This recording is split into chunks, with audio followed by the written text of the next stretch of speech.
तो फिर से सभी को मेरा प्रेम भरा जोहार। आज हम लोग आए हैं फिर से एक नया शिष्ट गीत के साथ, जिसका नाम है अर्जुन कहत बिचारी, जिनके लेखक हैं जगनिवास नारायण तिवारी जी। आज हम इस शिष्ट गीत में सबसे पहले जगनिवास नारायण तिवारी जी के बारे में देखेंगे, कठिन शब्द के बारे में देखेंगे, भावार्थ के साथ साथ अंत में अति महत्वपूर्ण प्रश्नों को भी देखेंगे। साथ ही साथ मैं आप लोगों को बता दूं, इस शिष्ट गीत को बनाने में मेरे परम आदरणीय गुरु श्री रामदेव बड़ाइक जी का सुझाव मेरे लिए काफी सराहनीय एवं ऊर्जावर्धक है। तो आइए हम सबसे पहले देखते हैं लेखक जगनिवास नारायण तिवारी जी के बारे में। यहाँ पर पहला कहते हैं, नागपुरी साहित्य जगत कर आधुनिक और प्रसिद्ध कवि जगनिवास नारायण तिवारी कर जन्म सनवत 1937 ईस्वी सन 1980 के बोरियो नामक गांव में हुए रहे। पाछे से कविवर तिवारी पूरे परिवार संगे अर्रा महिलों में रहत रहे। इनकर काव्य रचना मन प्राकृतिक चित्रण संगे भगवान राम और कृष्ण कर भक्ति धारा और रासलीला रूप में भेटाइला और यह गीत रचना मन से ई काफी प्रतिष्ठित होई रहे। इनकर गीत 600 ले बागरा होई। कविवर तिवारी बहुते मेघावी प्रवृत्ति कर कवि रहे। कविवर हरिवंश, जग सदन और हरिदर्शन नाव से गीत लिख रहे। इनकर मृत्यु 10/11/1964 ईस्वी में होलक रहे। तो ई रहे जगनिवास नारायण जी का परिचय। आओ अब देखब कठिन शब्द की ओर। कठिन शब्द है बिचारी का अर्थ होता है विचार करना। देहू 5 ग्राम का यहाँ है 5 ग्राम की मांग को कहा जाता है। 5 ग्राम का अर्थ होता है 5 गांव। अंग बंग क्या है? गांव का नाम को यहाँ पर अंग बंग कहा गया है। हस्तिनापुर ये एक जगह का नाम है, हस्तिनापुर। कल्यासर का अर्थ होता है गांव का नाम, ये भी है कल्यासर गांव का नाम है। सहिते का अर्थ होता है सहित। बारी का अर्थ होता है बार बार। देहू 5 गांव देने को कहते हैं, इसे देहू 5। दुर्योधन को कहा जाता है। क्रोधित का अर्थ होता है क्रोधित, क्रोध करना। युद्धे का अर्थ होता है युद्ध। कोप का अर्थ होता है गुस्सा। यहाँ गुस्सी है लेकिन इसको गुस्सा होता है कोप का। अधम का अर्थ होता है नाबूद, जिसका विवेक ना हो उसे नाबूद कहा जाता है, अधम। विचारी का अर्थ होता है विचार। आइए हम आगे की ओर बढ़ते हैं शिष्ट गीत की ओर। इस शिष्ट गीत को शुरू करने से पहले मैं आप लोग कुछ महत्वपूर्ण बिंदुओं को बता दूं, ताकि आपको यह शिष्ट गीत अच्छा से समझ में आ जाए। अर्जुन कहत बिचारी यह शिष्ट गीत महाभारत काल के समय लिया गया है। साथ ही साथ यह फगुआ राग में गाया गया है। श्री जगनिवास नारायण तिवारी जी यह शिष्ट गीत जो है महाभारत की संपूर्ण घटनाओं को यह एक सुंदर शिष्ट गीत के रूप में प्रस्तुत किए हैं। जब पांडव और कौरव के बीच संपत्ति का बंटवारा होना था, तो कौरव साफ मना कर दिए पांडव को संपत्ति देने से। तब युद्ध की स्थिति उत्पन्न हो गई। फिर भी अर्जुन विचार करते हैं और श्री कृष्ण जी को कहते हैं कि हे श्री कृष्ण, यदि वे हमें केवल 5 ग्राम भी दे देते हैं, 5 गांव भी देते हैं, तो हम युद्ध नहीं करेंगे। इस तरह से जो है श्री कृष्ण जी को जो है अर्जुन जी जो है उनको भेजते हैं और इस प्रकार से बोलते हैं। और जब ये 5 ग्राम देने से भी मना कर देते हैं, तब जो है यह महाभारत जो आज हम देखते हैं वह स्थिति उत्पन्न हो जाती है, जिसके बारे में जो है श्री जगनिवास नारायण तिवारी जी जो है बहुत ही सुंदर रूप से इसे प्रस्तुत करने का प्रयास किए हैं। तो आइए अब हम देखते हैं किस प्रकार से अर्जुन कहत विचारी के माध्यम से श्री जगनिवास नारायण तिवारी जी जो है इस शिष्ट गीत को प्रस्तुत करते हैं।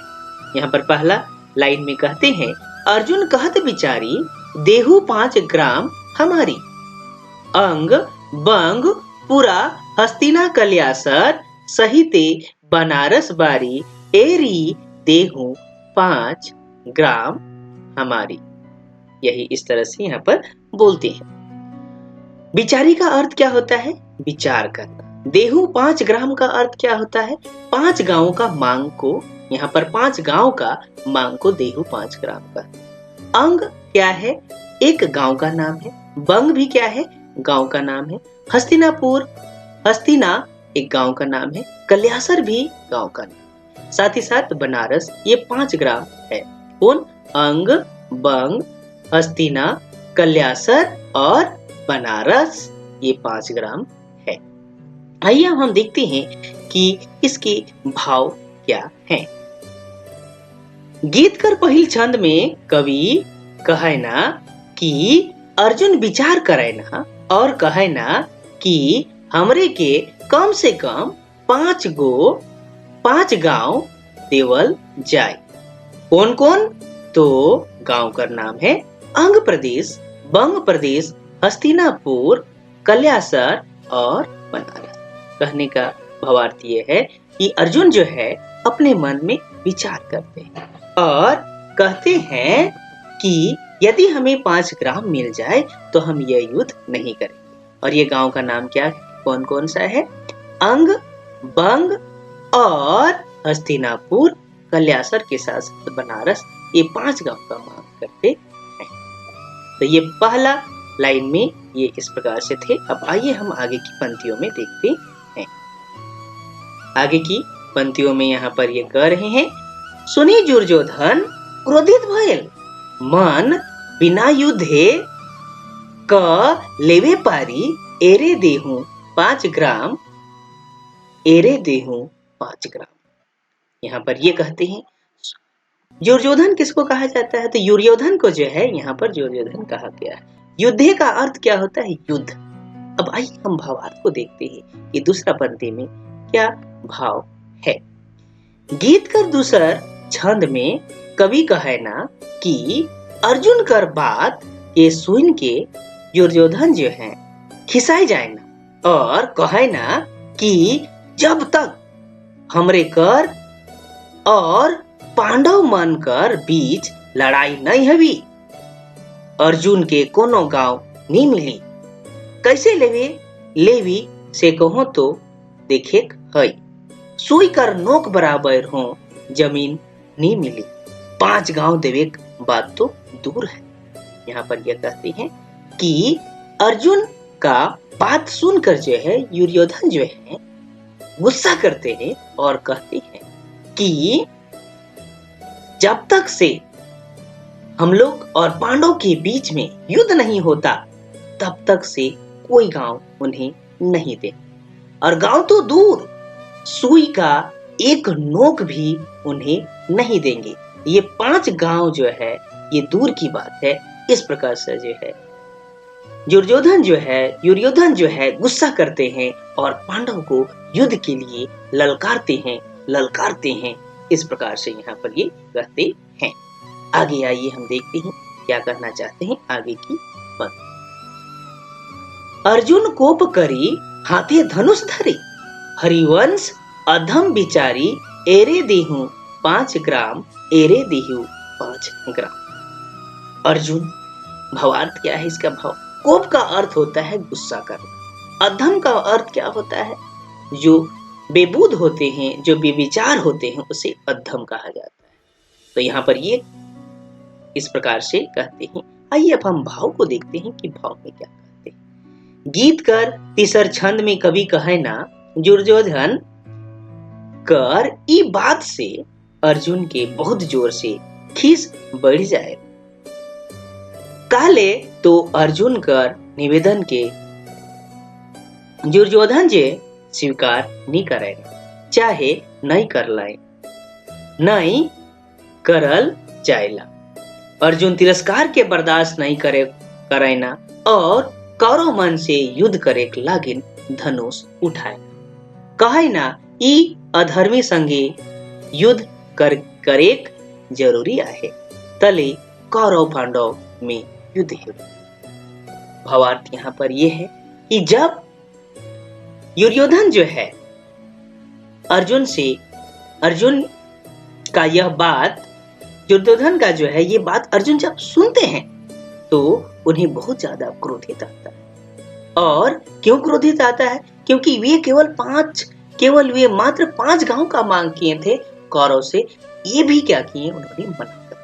तब जो है अर्जुन जी क्या करते हैं, धनुष को उठाते हैं और कहते हैं यह अधर्मी से अब युद्ध करना ही होगा। और इस प्रकार से जो है महाभारत, संपूर्ण महाभारत का सृजन होता है और अंत में कौरव का नाश होता है और असत्य के बीच सत्य का जीत होता है। इस प्रकार से जो है कवि जगनिवास नारायण तिवारी जो है एक सुंदर शिष्ट गीत के रूप में इस शिष्ट गीत को प्रस्तुत करने का प्रयास किए और बहुत ही सुंदर तरीके से ये वर्णन किए हैं। आइए अब अति महत्वपूर्ण प्रश्नों को देखते हैं। पहला प्रश्न है, दुर्योधन कर बात सुन के कौन कोप करी धनुष उठाए रहाय?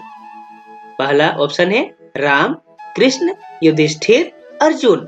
तो धनुष कौन उठाए रहा है? इसका सही आंसर है अर्जुन। दूसरा प्रश्न है, शिष्ट गीत अर्जुन कहत विचारी कर गीतकार कौन है काय? दिग्पाल राम देवघरिया, कवि कंचन, जगनिवास नारायण तिवारी, बरजू राम। इसका सही आंसर है श्री जगनिवास नारायण तिवारी जी।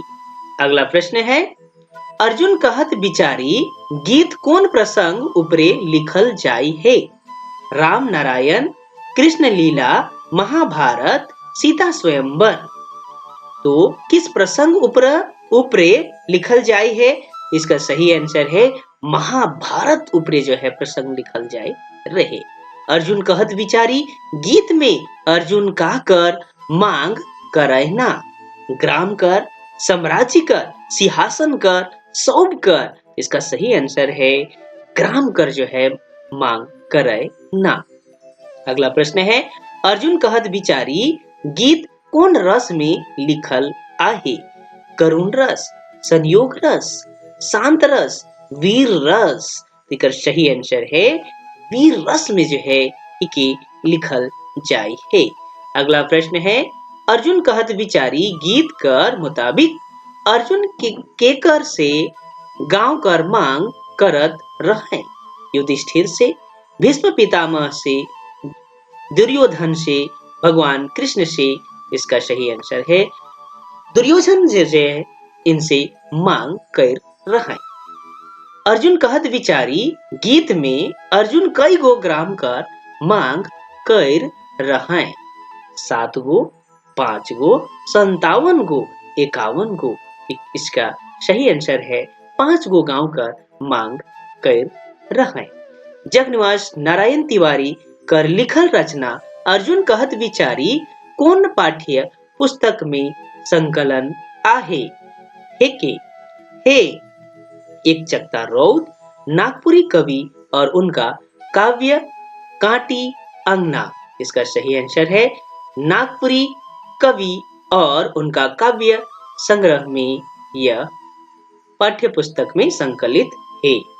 अगला प्रश्न है, अर्जुन कहत विचारी कौन माधे कर रचना है के? कविता, गीत, काव्य, कहानी। यह कौन सा है?